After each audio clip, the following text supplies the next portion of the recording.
guess you would really say, about a man killing her with a gun.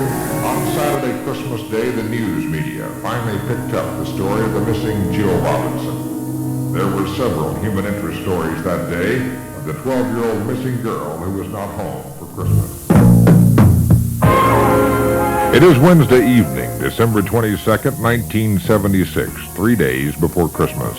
A minor argument has just occurred between 12-year-old Jill Robinson and her mother, Carol. It was an argument not unlike one any parent has with the 12-year-old. Jill left her home early that evening with her mother thinking she was just standing on the front porch pouting.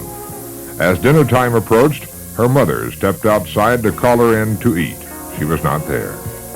A frantic search of the neighborhood proved fruitless, and knowing how close Jill and her father were, her mother drove up Woodward Avenue to Birmingham, where her ex-husband Tom lived.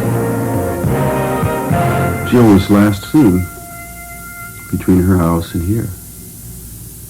I think she was coming here. I was close with Jill. We loved each other and said so, and it was clear that we weren't a broken family, and not broken up into little bits. I saw the kids often and loved them and played with them and did things with them.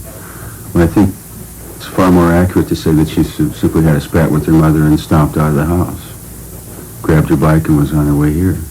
It was not dramatic, however, and I can even see her now throwing her jacket on, her little backpack, and she took a book, A Little House on the Prairie. The first place I looked was Tom's. I knew she was there. I just, so it did not surprise me later to get that report. Did you know that he was teaching that night? I mean, was Yes, he cognizant and aware? right. It was a Wednesday night, and he always, in fact, he visits the girls on Wednesday night, and that particular evening, I think that was part of her annoyance. I think it was not just at me, but it was just being disappointed because Tom wasn't taking her that night.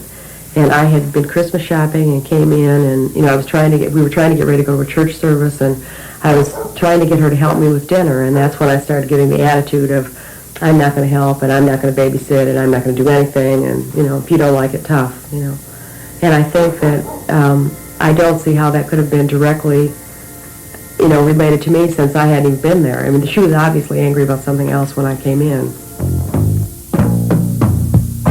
Not finding Jill at her father's house, Carol Robinson drove south down Woodward toward her home, checking businesses along the corridor. When that produced no clues as to her daughter's whereabouts, she called police.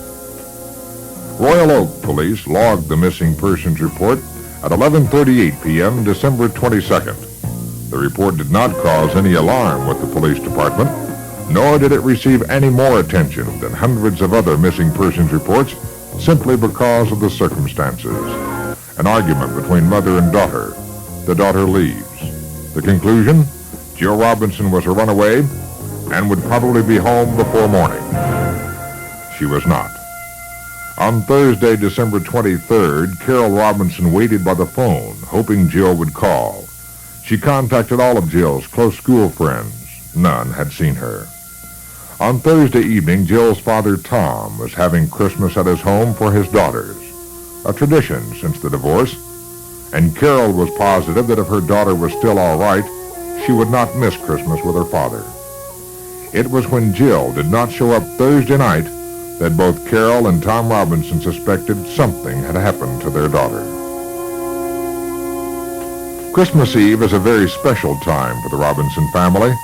It's not only the day before Christmas and a time for Santa Claus for the children, but it's also Carol Robinson's birthday, and traditionally the family goes to her mother's house for dinner and celebration. Feeling that Jill might show up at her grandmother's for the birthday celebration, Carol had neighbors sit by her home phone in case Jill called and took her other two daughters to her mother's for dinner. Jill did not show up, nor did she call the home. On Saturday, Christmas Day, the news media finally picked up the story of the missing Jill Robinson. There were several human interest stories that day of the 12-year-old missing girl who was not home for Christmas. Her picture was shown on television, but still no one called with clues as to her whereabouts. On Sunday, December 26th, Jill Robinson would be found. A motorist driving north on I-75 around 6 a.m. noticed what he thought was a body lying beside the freeway near Big Beaver Road in Troy. He radioed the location on his CB. That broadcast was monitored by Troy police, who went to the scene. Well, my officers were already here, and there was a body of a white female who suffered a gunshot wound to the head. Very apparent that she was deceased. The motorist who radioed the location of the body was never found. The police determined that Jill Robinson was killed at the scene, shot in the face with a single blast from a 16-gauge shotgun.